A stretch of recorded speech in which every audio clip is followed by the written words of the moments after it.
For your money now, with Valentine's Day just around the corner, it is this weekend, it might be a good time to talk about love and money. What do they both have in common? Both are important to having a healthy and long-lasting relationship.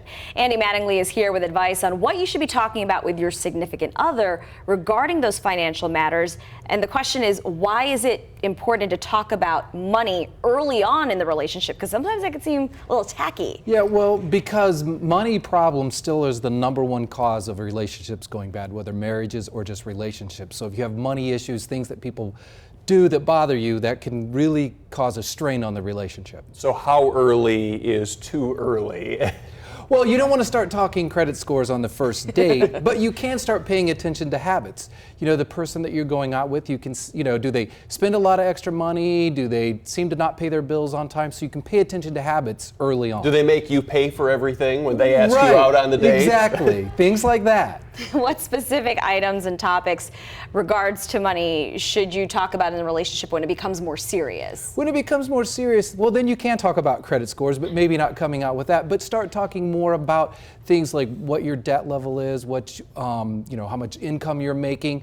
You want to make sure there's not a problem that's going to cause a strain on your relationship right at the beginning or when you get married, when you first get married. What's a polite way to say what's your credit score without just flat out saying it? You can say, there's a lot of those commercials. You can say, hey, I know I'm an A credit. Where are you? You can make it a competition See, that's thing. what we wanted to know. You're fishing Exactly. for answers. I'm going to serve you up a softball here. Dating is one thing, marriage is another. Right. Why is it so hard for married couples to talk about stuff like this? Well, I think it's because we've all grown up that we don't talk a lot about money. So I think that if you can get over that and say money is an important part of our relationship and you talk about it openly, that's a good place to start. To have a long-lasting, happy, successful relationship, do both people in the relationship have the same financial habits, think the same way when it comes to money? No, they really don't. I mean, good. you'll be surprised that a lot of, that opposites attract. I think that happens the same way with regards to money. A lot of people have different ideas on how money should be spent and all of those things. The big thing is if you talk about it, you can make that work and you have compromises and you can move along. And you got to have a long-term plan. Yes, because the long-term plan really helps you make decisions every day. If you come together and you have a plan that you both agree on, then it's pretty easy to make a decision. Either it's part of your plan or it's not, and so there is no decision. It's already been made and you've talked about it.